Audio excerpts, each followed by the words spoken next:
vous, forcément, vous le vivez comme un abandon. Comme un naufrage, oui. C'est ça.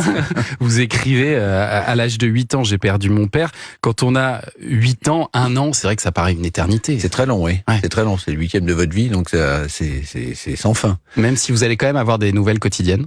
Oui, alors ce qui était étrange, voilà, c'est qu'il disparaît de la circulation, littéralement, du jour au lendemain, après m'avoir averti qu'il partait pour un certain temps à l'autre bout du monde sur une île déserte.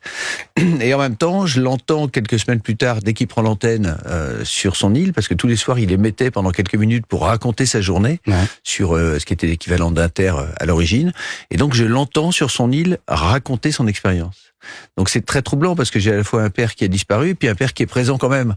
Mais un père qui parle aux autres, un père qui parle au public, oui, qui parle vous autres. parle pas à vous, et qui oublie même de vous souhaiter votre anniversaire. Oui, c'est ça. C'est ce que vous pensiez. Parce qu'il est dans son métier de journaliste et que il cloisonne bien les choses. Là, il est là sur son île pour vivre une expérience. Et cette expérience, il la relate tous les jours aux auditeurs.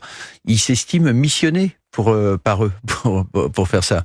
Et du coup, sa vie personnelle, privée, elle est totalement à part, mise de côté, oui.